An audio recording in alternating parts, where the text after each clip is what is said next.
Welcome, one and all, welcome.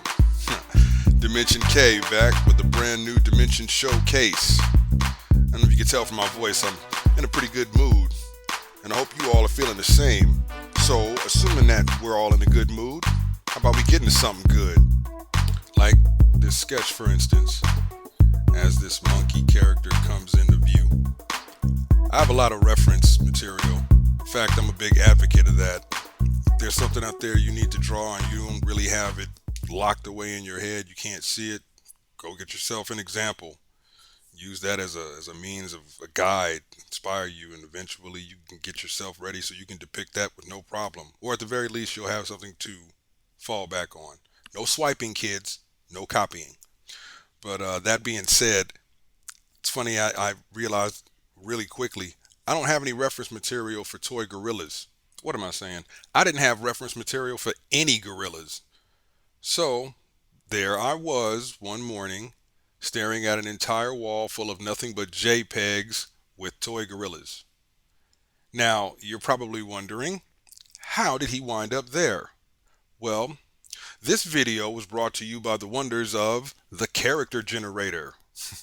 Remember that one? Like I said before in another video, these things can be useful when you're kind of stymied for inspiration and you just need a quick boost or a quick shot so you can carry on. They give you a bunch of different random suggestions and off you go. And I generally don't pay much attention to the entirety of the list. It's always for me one or two words that pop out. And in this case, the word happened to be toy maker. And I have to admit, as fixated as I was on this particular entry, the generator actually gave a pretty good amount of applicable accompanying suggestions. One being that this was apparently supposed to be taking place in a steampunk kind of era or whatnot. I don't know how successful I was at executing that part, but irregardless, it was a nice target, soft target, if you will, in the back of my mind to aim for. Either way, it got me thinking to backstory. As these things are wont to do, images, they take on a life of their own, and before you know it, you're thinking about, oh, what was this for, and why did that happen, and why is this character here, and why is that character there, and so the same thing was happening. And in my mind, I thought, okay, well, toy maker, this guy is obviously out getting ready to sell some merchandise, and apparently this merchandise is a very large toy gorilla. Now, why you would need that, where that would be useful, and where you would store it, couldn't even begin to tell you. But apparently, in this world, wherever they are, this is obviously something of value. You can sell this like a car. And I guess, you could say he's there with his scroll looking over his contract that he's getting ready to lay on the new prospective owner of this very large form of playfulness. Yeah. But keeping in line with that, you could also look at it from the opposite direction. Instead of him being the toy maker who is here to sell his wares, this could be someone who is getting ready to make the purchase, which I guess takes the toy maker motif or theme and kicks it out the window and replaces it with the toy buyer.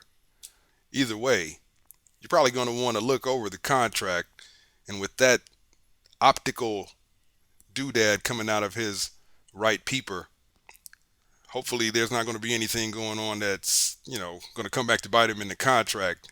Make sure you read all those clauses and whatnot. Putting in the last little bits.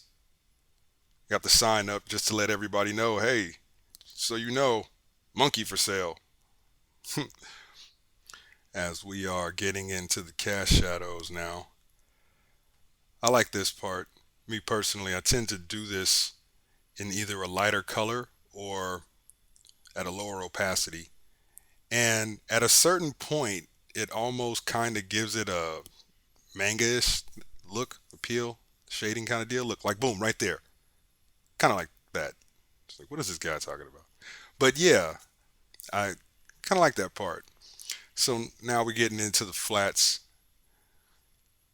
making sure all the colors are coming together. I'm obviously starting out with a dark motif. Now this kind of brings us back to the whole deal of the backstory and, well, what I established, where there's either a sale going on or a purchase. Either way, we're almost, or I should say, we are at some sort of marketplace kind of scene or setting or whatnot.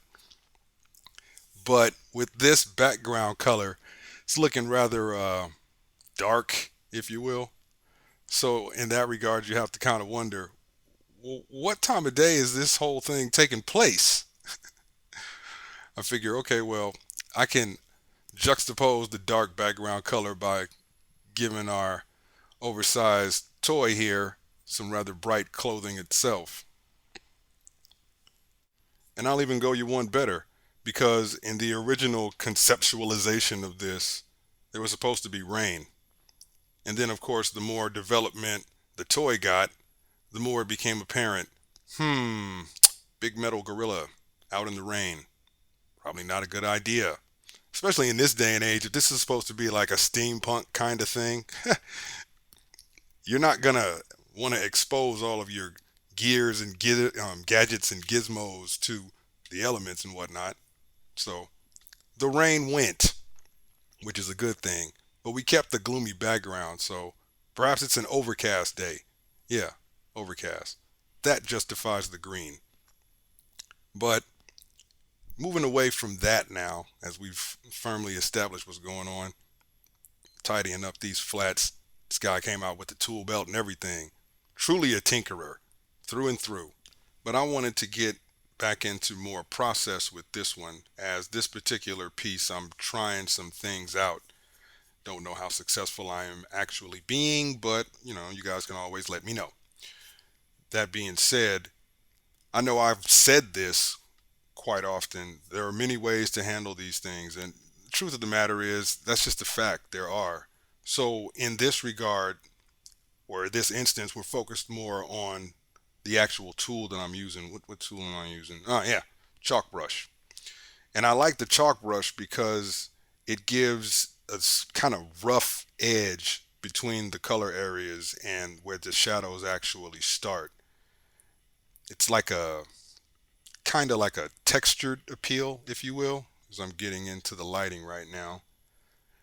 Now, you can put texture on an image, literally just go and find some design or pattern or whatnot and just throw it over there. It affects everything, of course, but this situation, or should I say the way that I'm handling it, I would like to think is a little more targeted, a little more specific. So at the very least, what you have again is that juxtaposition between what appears to be like almost like a frizzy or frazzled edge and then like an actual strong hue or whatnot. I like that juxtaposition because in my opinion, I'm getting that weathered, textured look without actually having to put a weathering texture on it. Again, you guys can always let me know how successful I was as we are into the highlights. And this lighting scheme right now is whipping in the background, especially with the background color, is making it seem as if this is going on at nighttime, which I guess the question becomes, how long has this guy been out here either trying to sell this monkey or deciding whether or not he wants to buy it? I guess that's what happens when you're really looking over the contract. You want to make sure that you don't get stuck with something that you can't really use. And I mean, that's a big thing to get stuck with. So I guess you need to read the fine print, right? Hope you enjoyed yourself. And if so, you guys know the drill. Check the socials, ArtStation, Instagram. Work those thumb buttons. Like, subscribe, tell a friend, tap a bell. Come on back. Till next time.